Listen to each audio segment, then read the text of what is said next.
A big round of applause for Carli Carter.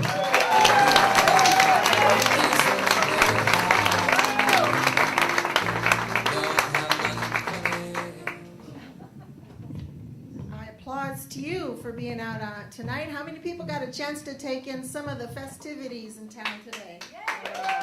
Great tradition here in San Juan. But I wonder how the swallows see it. Road trip. Stop dive bombing me. You flew into me first. Dad. Don't make me come back there. I can't believe we left Mexico this morning and got here for this. Look at all these people. Well, we would have been here by dawn if you would have followed the flight plan. Me? What about you? You flipped the tail at those geese that were honking behind us. Well, I told you to check Google Trips before we left. Are we there yet? So Google, right on our phone, right where we have practically, the world at our fingertips. We just can't get it out of the mic stand. Phones have come a long way. I remember when we had a party line. And for those of you that are too young to remember, that was not a late night hot chicks party line. 4 families shared our phone line. And that meant you had to wait. And my grandmothers could talk forever. Well, I heard Harriet's boy's getting a divorce. You don't say. So we had to, it was a lot like Facebook, only you only had 3 friends, and you could actually listen in on their conversations. It was frowned on. It was probably illegal. But we didn't worry about hackers and viruses, no. We worried about eavesdropping. Now, the good thing was you could hear a little click when someone picked up the phone. And so we usually said something very civil and polite like, I'm on the phone. Now, when my grandma picked up the phone, you could also hear the tick, tick, tick of her old cuckoo clock. Beat you to it, Granny. Now, my boyfriend and I practiced safe sex in high school. We used the abstinence method. But we did have a healthy imagination. I had a really good time last night. Oh, me too. I didn't know you could kiss like that. Yeah, I really enjoyed it. Maybe next time we'll try click. Maybe we'll go to the football game on Friday. Tick, tick. We're on the line. Tick, cuckoo. Grandma. I use my phone a lot for being on time. I'm very punctual. Well, I try to be on time. Actually, I hate waiting around for everybody else to show up. Anyway, I have a couple of alarms that go off in the morning just to keep me on track. Now, the first one, this is what I like about the alarms. You can have as many as you want. You set them up however you want. The first one goes off real soft so as not to offset my passive-aggressive tendencies.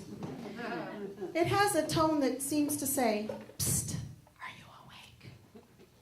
Now, if that doesn't get me out of bed, which it usually doesn't, I have a much more insistent alarm. I can just hear my mother saying, get up, it's time to be up, don't be lazy, you're going to be late. I'm really beginning to wish I hadn't had her record that for me last week. Hit the deck, Airman Carter. My drill sergeant didn't have any trouble getting me out of bed in the mornings. Maybe I should have recorded her voice. I also like the GPS on my phone. I use it a lot. It's my sidekick wherever I go. It has no trouble telling me where to go, but I begin to be suspicious of its motives because it forgets important details like yield signs, whoosh, and stoplights, and pedestrians. So phones, yes, they've come a long way.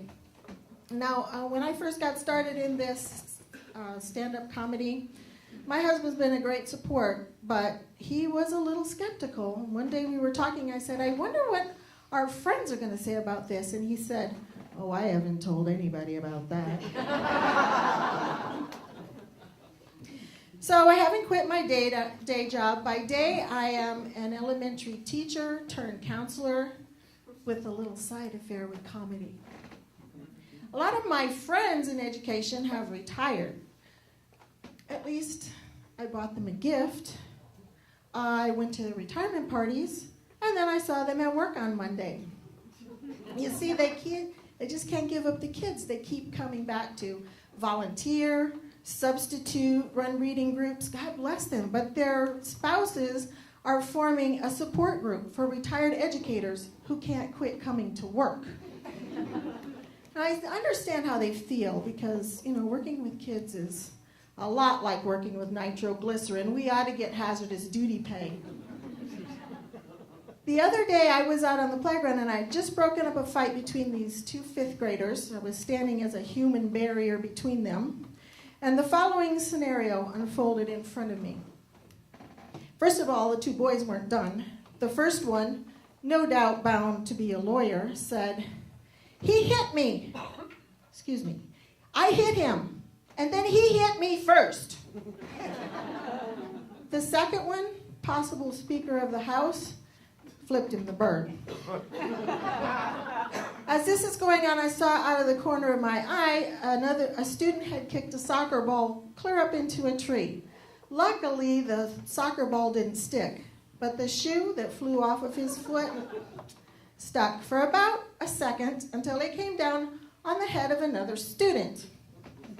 A third student picked up the shoe and hightailed it across the field with the one shoe on, one shoe off student in hot pursuit.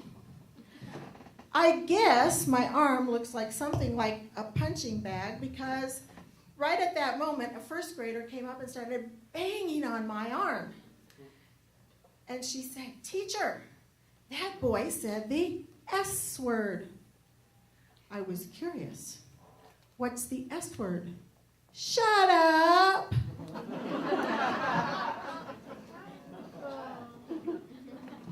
Now, you can't talk about kids without talking about parents, and I know we probably got a lot of really supportive parents in here today, but I brought some notes that I thought you would enjoy that I have received from parents through the years.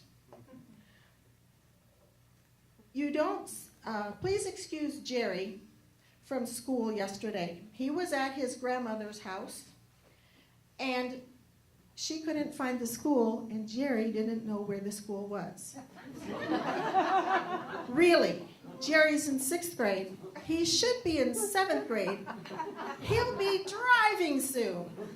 He knows where the school is. Please excuse Burma from school. She has been sick and under the doctor. How nice for her. She must be feeling better. And my favorite, this parent must have read my mind. "My son is under doctor's care and should not take PE. Please execute him." That's my time. Thank you.